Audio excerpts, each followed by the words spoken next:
I know you've been waiting for this, and I'm so excited to share it with you. Registration is officially open for the next class of FAMM.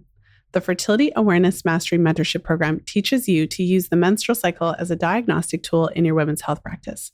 Whether you're a women's health professional with a busy practice or you're in the midst of a professional training program, FAMM is what you've been waiting for. By the time you finish your FAMM certification, you'll have the skills to confidently teach fertility awareness to your clients, interpret all kinds of complex charting scenarios, and you'll have the step-by-step protocols you need to help your clients improve their hormone and menstrual cycle health. Classes are starting toward the end of October, and early bird registration is open until October 14th. Apply today at fertilityfriday.com/FAMMlive. That's fertilityfriday.com/FAMMLIVE. This is the Fertility Friday podcast, episode number 542.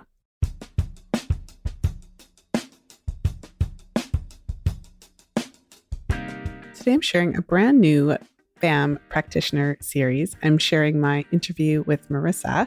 And at the time that we're recording this interview, we are in the final months of our FAMM program together. So we've had quite a bit of time together. And in today's interview, Marisa shares her journey discovering fertility awareness. You get a sense of how transformational discovering fertility awareness was in her personal life and how it inspired her to really shift what she was doing and focus on this work with her clients in a new way. And what I found with these episodes that I've been recording recently with our practitioners is I've just found it fascinating to listen to how they discovered fertility awareness, what their experiences were, how transformational it was. And it always reminds me of how few women really have access to this knowledge and information in a timely manner. I think that when you do find fertility awareness and you jump into the rabbit holes and you read the books and you listen to podcasts like mine, then you can get to the point where you start to think that this is everyday knowledge, that this is something that most people actually know about. But when you really reflect on it, think about your own personal life, your friends, the people that you work with in your various areas, depending on what you do, you really realize that this knowledge is not mainstream. Most women have no idea. And especially for women's health professionals, as you listen, this is important to remember, as even if your clients share that they have some level of knowledge with fertility awareness charting, most of them have very little, if any. And even the ones that do chart their cycles a little bit on the side, maybe use a charting app, their knowledge is very likely to be quite limited. So what this means for you is that there's a huge opportunity to educate your clients, empower them, and help them to achieve their goals, whatever they may be, whether they're trying to conceive and you want to be able to offer them specific fertility related coaching and support, whether they have had struggles and side effects on hormonal birth control and they're looking for a way out that's highly effective, non-hormonal, and has no side effects, or whether they're just looking to understand what's happening with their bodies and their hormones, balancing their hormones, reducing some of their unfavorable symptoms that they might experience with their periods. There is a huge opportunity for you to jump in and support them. Before we jump into today's episode, I want to take a moment to share a little bit about our guest, Marisa. Marisa Shearer is an alternative menstrual health therapist that fuses the skills of fertility awareness charting, abdominal therapy, vaginal steaming, and menstrual cycle awareness to support and empower mothers and daughters in overcoming period challenges, as well as achieving their fertility goals. Marisa came to this work through the journey of healing her own period pain after several years on the pill and wanting a different outcome for her two daughters. From her experience growing up in Zambia and living in Turks and Caicos and the UK, along the way, she has picked up an abundant basket of skills which she weaves into her work with clients both online in her treatment rooms in Hampshire, UK, where she lives, as well as frequent visits to her homeland, Zambia, to run workshops. Marisa's passion is working with young girls moving through the stages of menarche to equip them with the tools of body literacy and self-care practices to navigate a world of empowered menstruating. So without further ado, let's go ahead and jump into today's episode.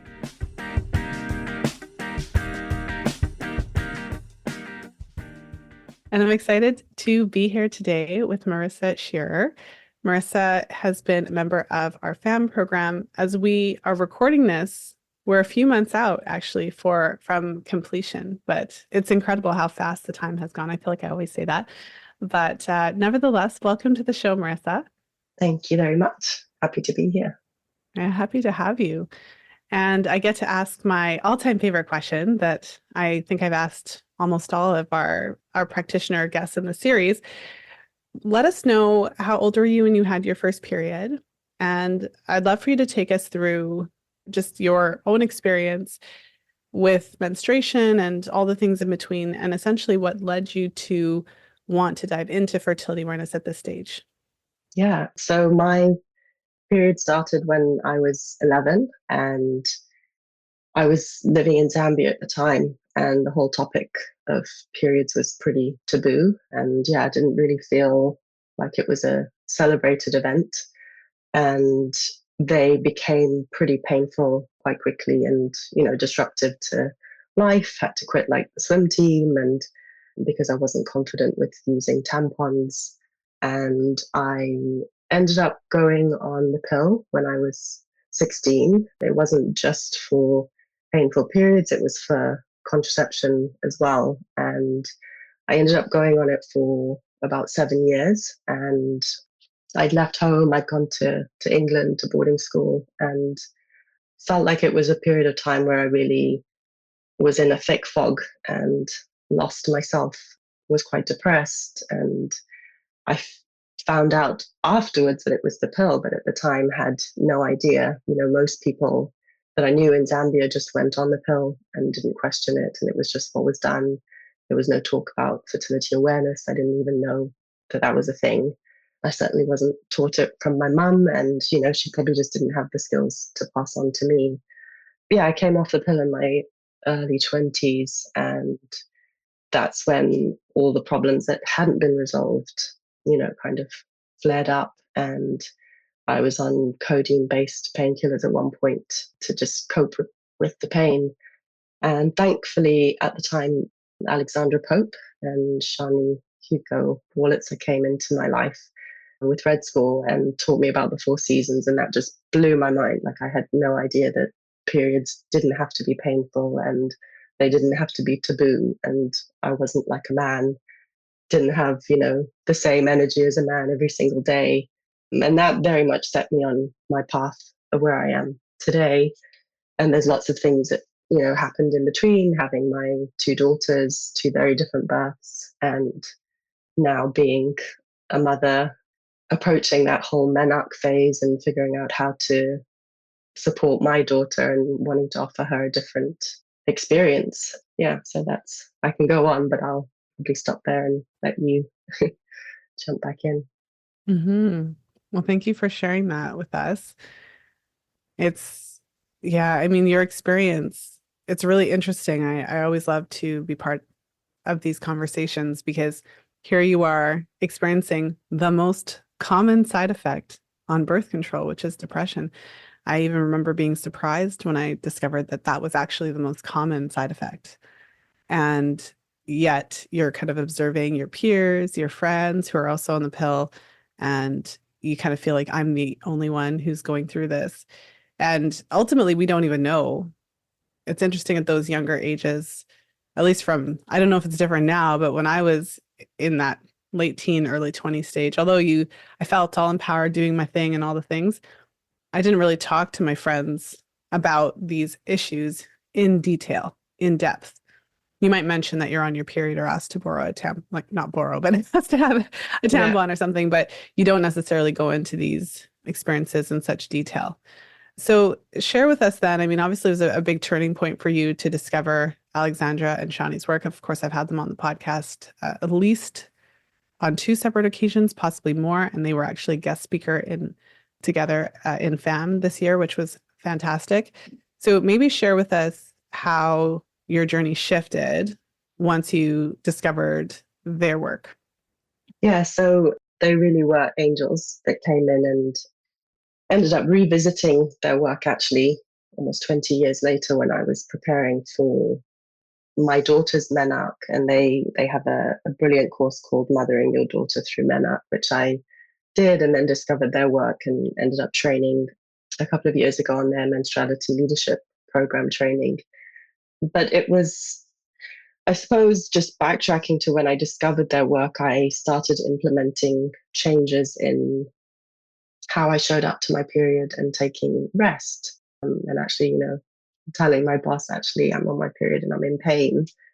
And he was like, "Oh, of course, sweetheart, go home." And I thought, oh my God, is it that easy? Like, why haven't I been doing that before and enjoyed a hot bath and laying on the sofa just staring out at the garden? And it was also at that time that I discovered yoga and trained as a yoga teacher and started learning about embodiment. So, really being in my body and feeling the sensations, which was complete contrast to what I feel the pill was, which was numbing out, ignoring, taking painkillers and just pushing through, soldiering on.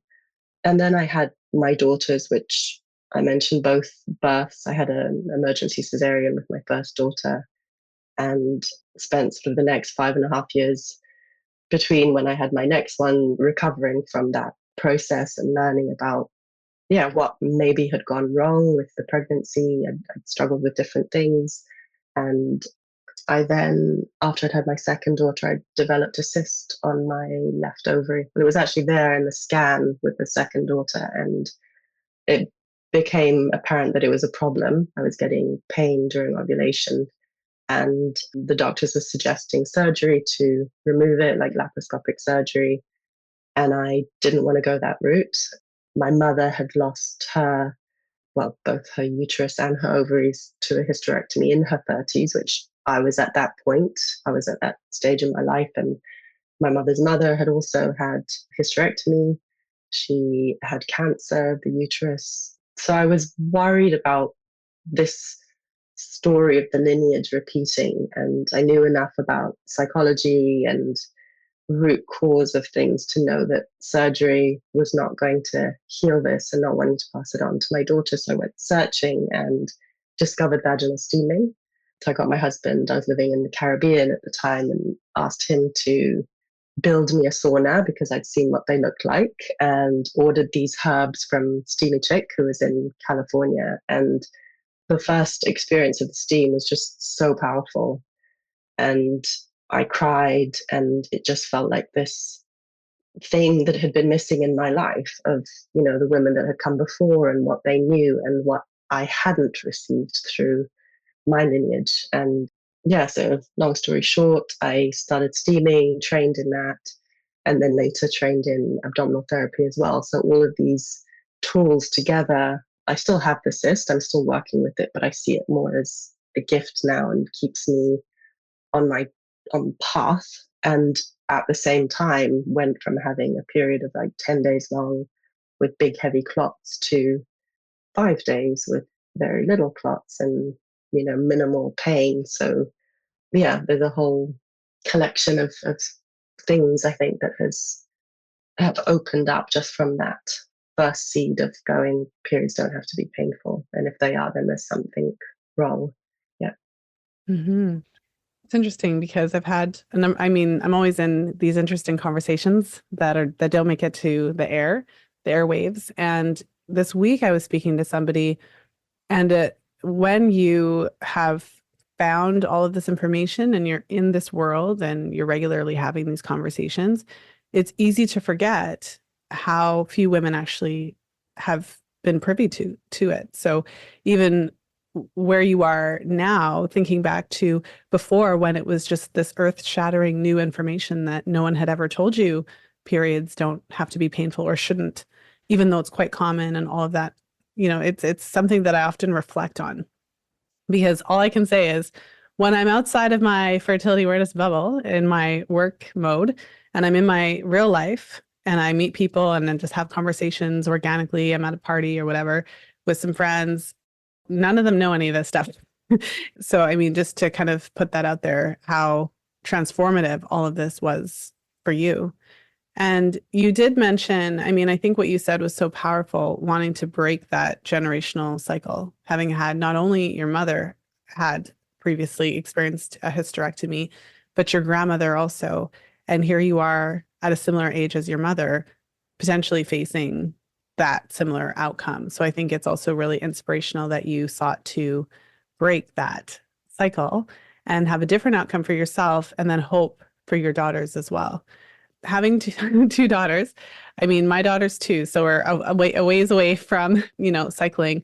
Maybe share how this information and your personal experience has shaped then your relationship with your daughters. And I mean, I think a lot of women, either who have daughters or nieces or who might have daughters in the future, are often thinking about how do I change this for the next generation?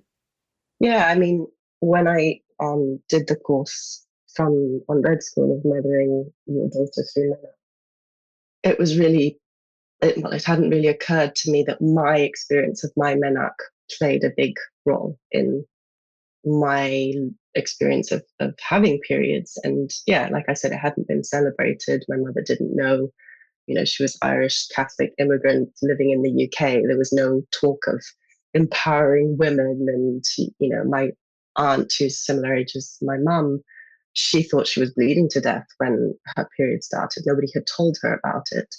So I think how it's changed me is how well, my mum was not having her periods when I was growing up because she'd had a hysterectomy. So I wasn't exposed to periods. And so the way I've mothered my daughters is just being really open about, mummy's on her period and this is what she's doing to support herself. This is the food that I'm eating. This is how I'm relaxing myself and nourishing myself. And they see the sauna there and it's very much normalized for them as something that women can do. Yeah, and I think also with my reasoning for wanting to do the FAMM program was in all my training that I had done, I hadn't yet delved into the whole thing of understanding the hormones and understanding fertility. I had gone on the pill for 7 years and knew that it was not something that I wanted to be on again. And I did try again in my 20s to go back on the pill. And I couldn't even finish one packet. That's when I knew this stuff is bad for me. And I suppose I've been doing a mixture of the rhythm method and guesswork up until when I started your training and now have so much more awareness of it. And when I look at this training and I look at what psych ed has been like at school, and even my daughter who's 13 now and what she has been taught through the school, she came to me and was like, Mummy, we're going to learn how to put a condom on. And I was like, oh, okay, great. That's interesting. I don't remember anybody demonstrating that to me when I was at school. And then they were taught about different pills that they could take. And I was like, oh, okay, which ones? And, she explained the combine and the mini and the emergency pill. And I was like, what about fertility awareness?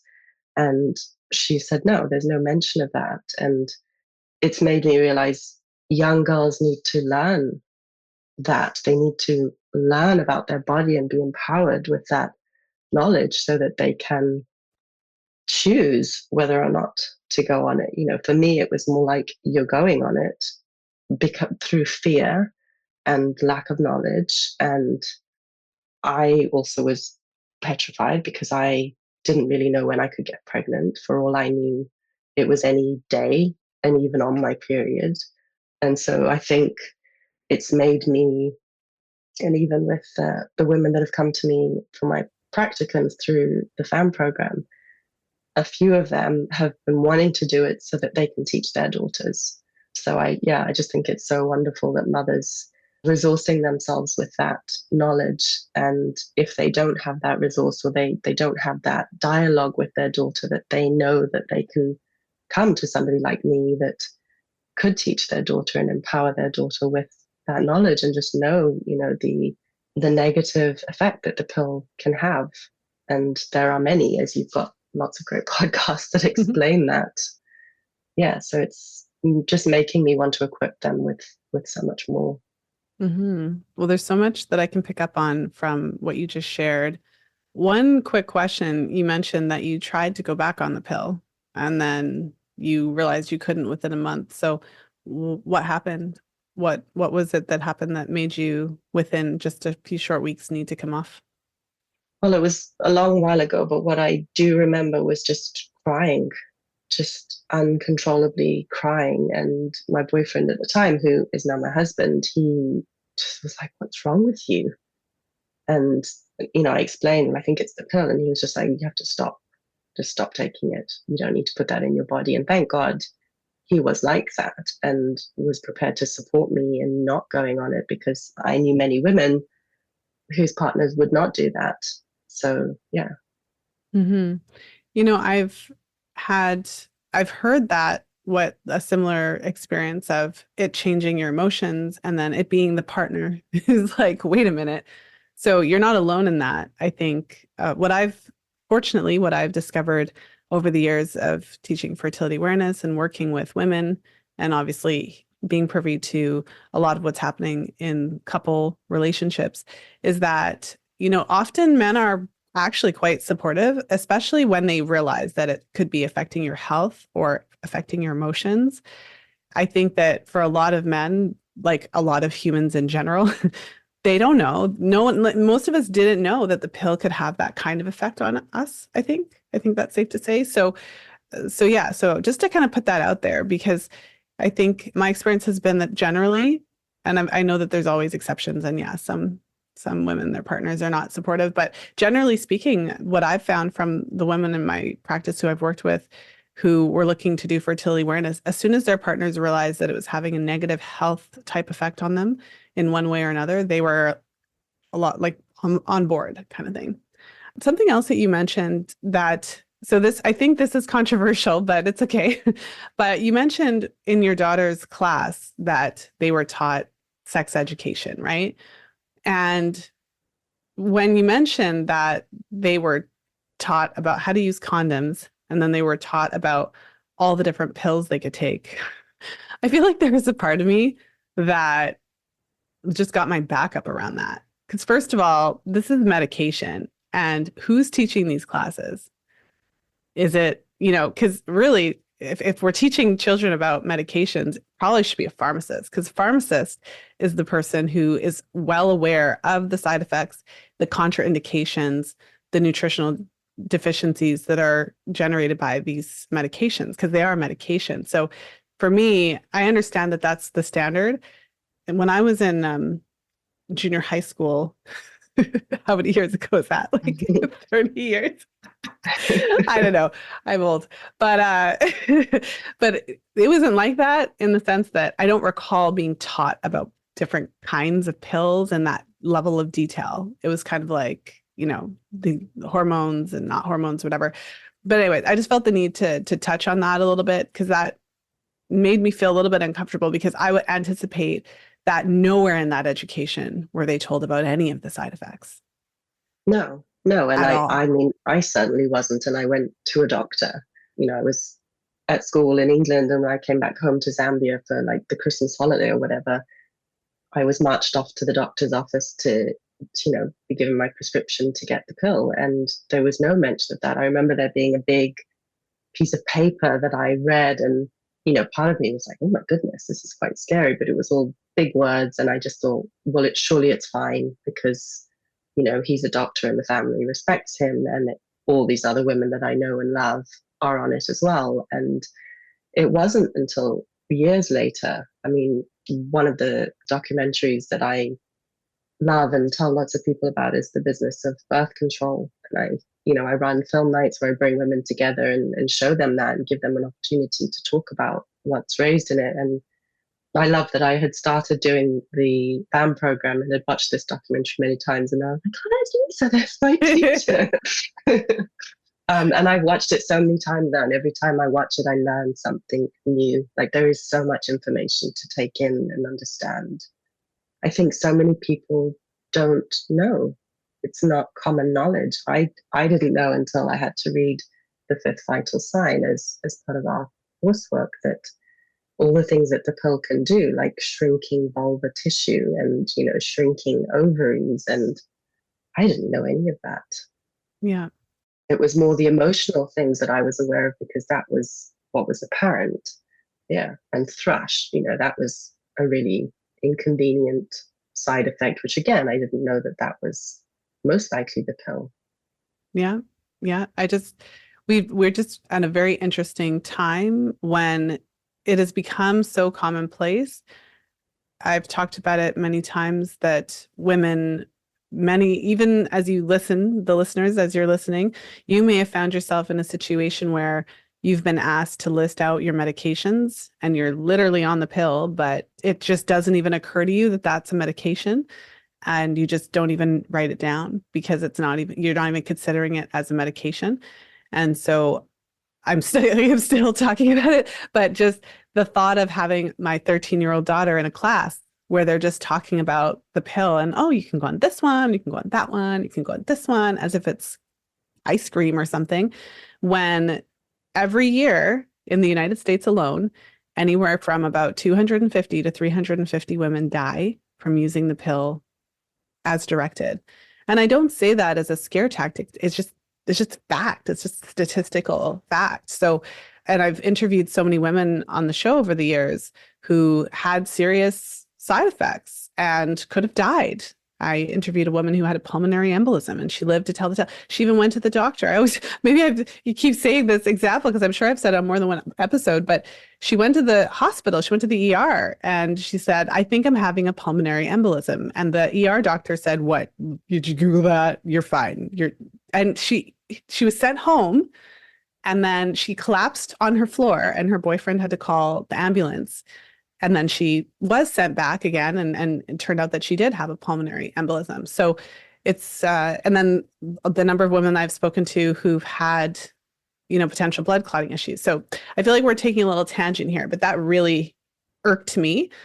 And so it's even more important for us to educate our daughters. And again, it doesn't mean that you're going to have a 13-year-old daughter and she might not, like maybe she will choose to take birth control, but I feel that the best case scenario is when we have that informed consent and that we are at least aware of some of those potential contraindications, like having migraine headaches, or, if you do have certain issues or certain pain in certain areas of your body that that it could be related to a blood clot or something like that, just so that you are aware, so that if you did have a serious complication, you'd be more likely to live to tell the tale.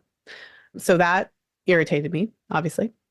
Yeah, understandably. It irritated me too. You've been thinking about it. You want to teach your clients to chart their cycles using fertility awareness, but you're not sure where to start. As a women's health professional, you already know the value of menstrual cycle tracking, but I'm guessing that you're not comfortable interpreting complex charts, weird mucus patterns, abnormal bleeding, or other similar situations. You're passionate about fertility awareness and want to use it in your practice, and that's where FAMM comes in. The next class of FAMM is just around the corner. Registration is now open for the Fertility Awareness Mastery Mentorship Program. Classes start in October. By the time you finish your FAMM certification, you'll have the skills to confidently teach fertility awareness to your clients, interpret all kinds of complex charting scenarios, and you'll have the step-by-step protocols you need to help your clients improve their hormone and menstrual cycle health. Apply today at fertilityfriday.com/FAMMlive. Transform your practice in 9 months. Again, that's fertilityfriday.com/FAMMlive. Now let's go ahead and jump back into today's episode.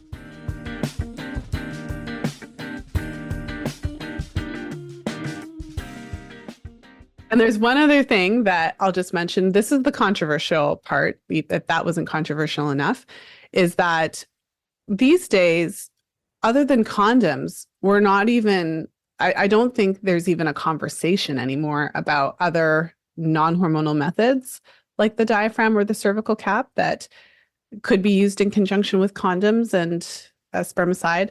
And again, not that everyone's going to make that decision, but I think that there is certainly this bias that's growing where it's kind of pill only, and even condoms can't be effective. You are also to be using the pill with condoms, and any of the other non-hormonal alternatives aren't necessarily discussed. So I'm not sure what your experience has been, if that was kind of the case, but those are my biggest gripes about what you shared about your daughter's sex ed. Yeah, definitely. She didn't come home talking about the diaphragm or anything else like that. It was literally condoms in the pill, and that was it. Mm-hmm. Well, so share with us then, I mean, prior to jumping into FAMM, obviously you had expanded your education in a number of areas. You mentioned the abdominal therapy and the steaming, and obviously the courses you took in red school. So share with us, I suppose, what made that shift and what inspired you to jump into fertility awareness, and how you shared a little bit about how it kind of changed your perspective, but just let us know what it's been like, I suppose, given that you already had quite a bit of knowledge in this area. Yeah, so I had been listening to your podcast. I don't know how I got onto it, but I had been listening to it and I was preparing to make a big move. My family of having lived in the Caribbean for 9 years, moving back to the UK. And I just had this feeling that this course was going to be the best way to really support myself and ground myself in this transition. And I was essentially going to be starting all over again and very much, looking to launch my career here in the UK. I was already working online and had, a following in Zambia and the Caribbean, but I knew that I was coming to a new place in England. And so I was looking forward to the business support that would be there, but also there were women that I had worked with, which I always felt like I was lacking in my knowledge of how to properly understand what was going on with their bodies. I had always read different books and tried to understand, the whole menstrual cycle and estrogen and progesterone. And I would just get lost in all the graphs and the things going up and down and what's happening. And this course has just been wonderful in making me, well, being accountable and showing up every single week. And, it's been challenging because there's been a lot going on with the move and settling everybody in and setting up a home. But it's just been so refreshing to come on the call every week and watch people's progression and be exposed to the different women's charts and, yeah, just different stories. And I feel like I know, I'm 41 now and I've just learned so much about my body that I had no idea. And I feel like I've also been figuring out some of the things that went, well, you'd say wrong, but where I didn't know, in my own body, and just like with pregnancy and deficiencies with what I was eating. And yeah, I mean, there's been just my own personal experience on the course and the support of my well-being, going from being really, really exhausted and having very low iron to now knowing what I need to eat and how to support myself has just been amazing. I think I've got stuff from the course that I didn't really know was coming, but I just knew it was going to be the container that I needed to hold myself and just really dive fully down this path of wanting to help women and be clear about where I want to help as well, because I knew lots of things about lots of different women and things that could go wrong, but the course has really helped me focus on what I'm passionate about and what is my story really, which is the mothers and daughters and helping to heal that lineage. And yeah, and I'm still traveling that path. Mm-hmm. Well, I mean, something that you mentioned, obviously you've got a lot going on. That's a huge move. It's not moving from one city to another in the same country. That's moving from an island in the Caribbean, I'm guessing. That's what we have. Yes. That's what they have in the Caribbean islands, all the way to the UK. And that's happening kind of in the midst. So, one of the questions that I get when I'm speaking to prospective practitioners who are thinking about the program, of course, is, I'm busy. How am I supposed to fit this in? So you talked a little bit about it, but maybe share a little bit about your experience. I know briefly for myself, I tend to have the opinion that there is no perfect time for anything. We're busy, especially if you are above age 5. You and I are the same age. So I'm 41 as well right now. And at this stage of life, I mean, there's for myself, there's children, there's school, there's activities, there's work, there's all kinds of things. And so there's 111 billion reasons not to do something at this time. But if you were to wait for another time window, there would just be other things. I think you just have to prioritize what is important and kind of get on with it. But what is your thought on it? Because you did choose to jump in and obviously you're busy. Yeah, absolutely. And it was only, when I was in it and then I realized, oh no, I'm going to be doing this throughout the summer holidays. That really wasn't a good idea, but I made it work. And there was the time difference as well. That was a challenge because what is it, 12:30 is my 5:30, and that's, bang in the middle of school pickups and dinner. And so, yeah, sometimes my camera would have to be off. Sometimes I would have to catch a replay, but the family just knew that this was what was happening and everybody supported me. And I was just loving the content and learning so much. And it just, it was a no-brainer. I just knew that this was something that I needed to hold me accountable, because why else was I going to, sit with the books and try and understand things? And even if I did that, I wouldn't have the insight that have shared from your years of practice. And just being with other practitioners as well, working around the world, was really insightful. So, yeah. Yeah, I appreciate you for sharing that, because I think as women, we just make things happen, and we try to kind of create a bit of flexibility within the program. The live calls, I think they'll always be part of the program. My original roots of teaching women were in coffee shops and teaching in person. And of course, I would love to do that, but I wouldn't be able to serve so many different areas of the world if I tried to go back to in person. But within that structure, we do try to allow a lot of freedom and flexibility so that all the calls are recorded, and so that we do have the training, the online training portal, when you're able to watch things. And I'm really impressed, Marisa, because at the end of the day, you were on most of the calls. Like, you were always there, even in the midst of it. So it just shows that if it's something that is important to you, you'll kind of make it happen, I guess, is the best way to say it. Yeah, absolutely. I just wish I'd come across this when I was younger, because there's been times where I've been like, my goodness, my brain doesn't work the same way it did when I was in my 20s. This would have been so much easier. Yeah. I feel like I remember when I first started the podcast, that was a lot. This is it. It's in its 10th year now. So I first started the podcast 2014, which is crazy.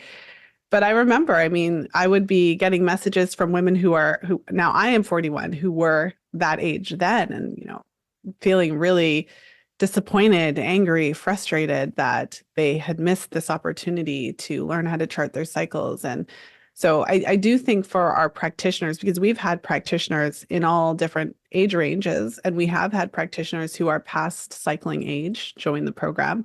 And I think that for practitioners, it does represent that opportunity, obviously, to do a lot of self-reflection and to learn a lot about your own cycles. It is a mentorship for a reason. So we do want you to take yourself through that process as much as possible so that you can be a better practitioner, be more empathetic for your clients, because now you can, you've done it. So you know what some of the challenges are and all the things. You can share some of your wisdom. But for our practitioners, it does give that opportunity, even if you didn't have the experience of charting since you were 19 or since you first started menstruating, you're able to impart a lot of that wisdom on your clients and in your personal life in different ways, so that you can still find a way to just keep spreading the word. I think that's what my big thing is. We all just need to talk about it, because if we waited for the magical school system to decide it was important, the same school system that we were just blasting for not providing adequate information about the side effects and not providing all of the information, and really just making it a don't get pregnant, here's how not to do that, and not providing any other context.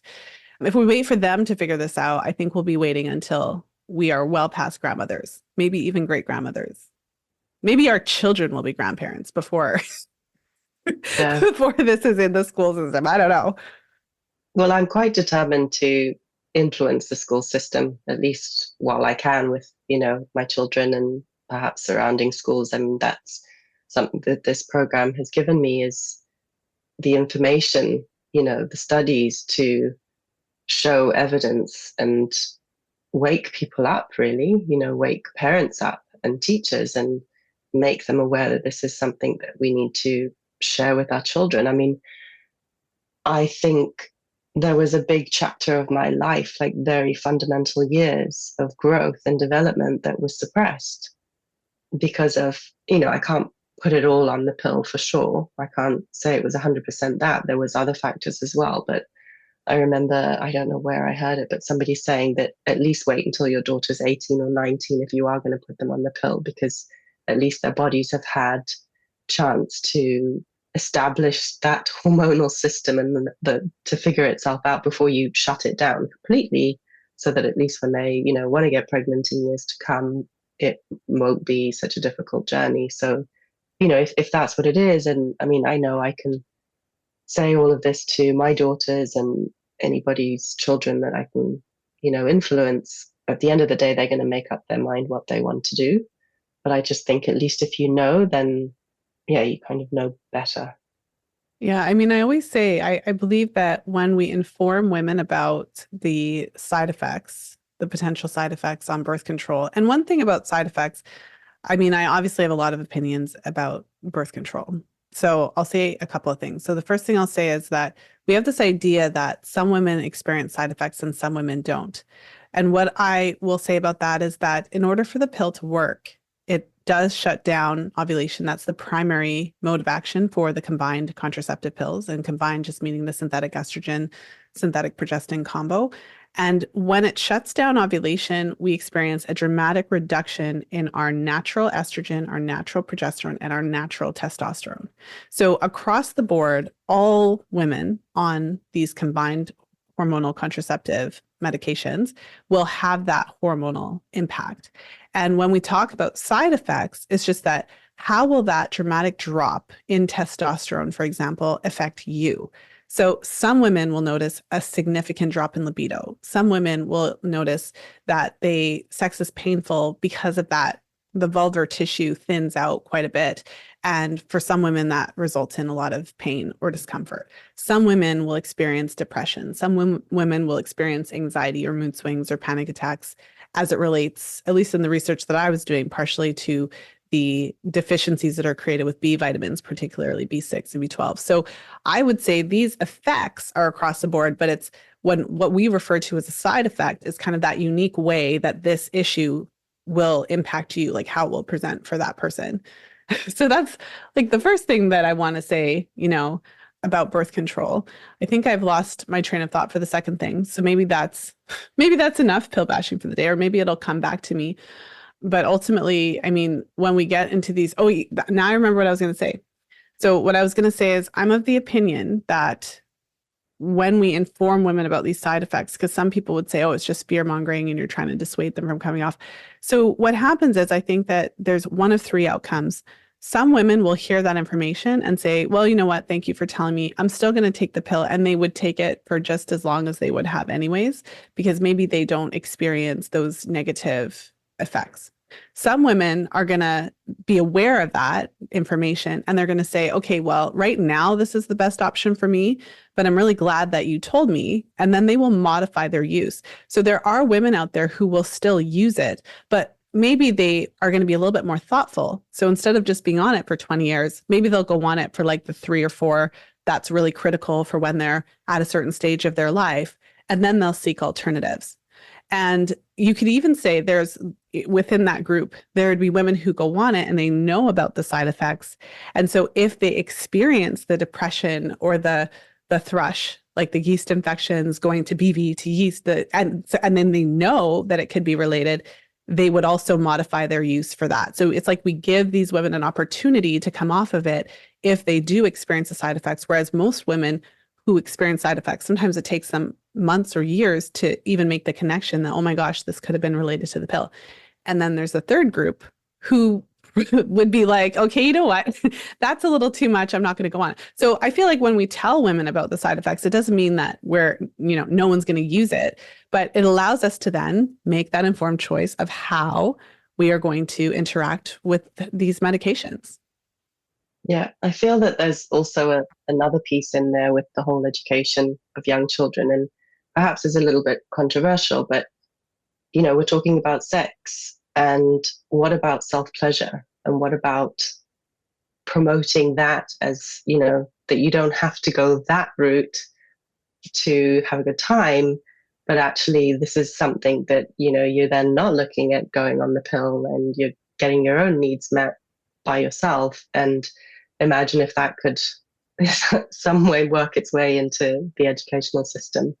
Mm-hmm. But yeah, I know it's controversial, but I do feel like it comes back to that piece of embodiment and knowing their bodies and knowing themselves and consent. And I really feel like it's a big piece Mm-hmm. for young girls to have. Yeah. I mean, I think it's tricky as a parent. I think this is one of the challenges where no matter what the school system chooses to do, I mean, they could do a lot better than what they're doing now, but no matter what they choose to do, there will always be aspects of what they choose to teach that are lacking or that are different from the information that we would like our own children to know. And so as a parent, I certainly think that it is useful for us to educate ourselves as much as we can about these topics so that we can then be a resource for our children to fill in those gaps. And there will definitely be gaps with respect to what they learn in school. And I think that's why I've really just taken the approach of like, hey, who gave me a megaphone? Who let me have a podcast to have that opportunity to share that information and to try to just be, it's kind of like we all have our gripes. So instead of griping, I, interview lovely practitioners like yourself and have these conversations so that we can just encourage everybody to think more and more deeply about these topics. I cannot see. Maybe there would be a time when there would be some sort of education in schools that meets what I would consider to be wonderful. Maybe you'll do it. I'm determined, Lisa. Maybe I'm you'll do determined. it. I have so many parents coming to me and saying, would Yeah, can you go yeah, into the school? And it's like, yeah, I'm working on yeah. it. Yeah, until that point, I'm still skeptical. I'm not holding my breath for the public schools to blow my Maybe I'll mind come back on. on this podcast in like 10 years time and tell Maybe. you the story. Yeah. Yeah, maybe. Well, with that in mind, as we start wrapping up our episode today, I have a couple questions for you. So the first question I usually ask is for any potential FAMM practitioners who are listening to this episode because they're kind of trying to get the skinny on what's going on in this program. What would you want them to know if they're thinking about potentially jumping down our rabbit hole? I think just go for it, really. It's such a fantastic program. It's so well held, and there really is the flexibility to work around your own schedule. I've been driving and listening to you in the car and listening to you while I'm cooking and doing the laundry. Like it's a wonderful resource, I think, for adult learning that you consider all the different ways that people learn, whether it's visual or, listening to it again and again. And for me personally, it's changed my practice so much and the way I look at how I can support women. I have generally just, seen women once or a follow up. But this program really gives a beautiful structure to see a woman for, a series of sessions over several months. And I feel that way you can really bring about a lot of change. So I think, yeah, I would say definitely go for it, not only for your own practice. And the wonderful part is that, for myself, I've benefited just in terms of knowing my body more and holding me accountable to, implement the changes that I've been resisting because there was actually someone going, so how's it going? Yes, that accountability piece is huge. I mean, Mm. we're not weird, pressury people, but we certainly take that on as one of our duties or one of the pieces of the program where you do get more done when you have an accountability partner. So that is a thing. And another question for you, and this was just something, I mean, given our conversation, we've been talking about a lot about how this can affect teens and we've talked a little bit about how this may affect your daughters and the way that you've interacted with them. So, do you want to share what's on the horizon, how you think you might incorporate everything that you've learned into some future plans? Not to put you on the Yeah, spot, so, sorry. well, apart from like going into the schools and changing the system, I am working at the moment on something that will be a bit like sort of a period camp where girls can come and have several sessions and, yeah, teach them all of these different tools that I have under my belt so that they can approach their menarche and, moving forwards into the next few years of their cycling, that they have the means to address whatever comes up and empower them with the knowledge that they don't have to go on the pill to fix their acne or fix their period pain. Yeah, so I'm quite excited about those programs that will be probably in person and then perhaps also online as well if I can figure that one out. Well, I got to say, one of my favorite things is to kind of sit down and watch what our practitioners do, what they do in the world, because ultimately that's how we change things. Anyone who starts listening to this podcast and is interested in fertility awareness and goes down that experience of learning, whether it's through my books now, The Fifth Vital Sign and others, but there's generally this sentiment of how come nobody taught me this? It's like that initial anger and frustration, that kind of fire of, this is not right. This is so straightforward. We should have all learned this. And then eventually, hopefully, we channel that energy, that really fiery, angry energy into something productive. And I like to think practically of, well, how do we do it? How do we change it?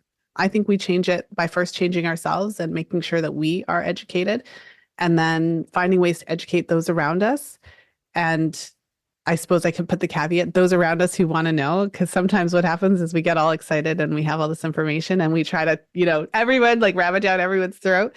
And we quickly discover that everyone isn't as excited as us.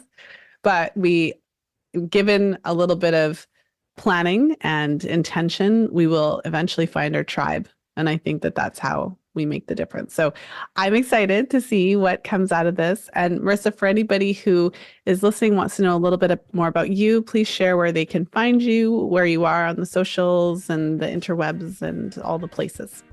Yeah, thank you. So I have a website, which is marisashearer.com. I'm sure you'll probably put a link to that. And then I'm also on Instagram. It's at marisa.shearer. And those are the best two places to find me.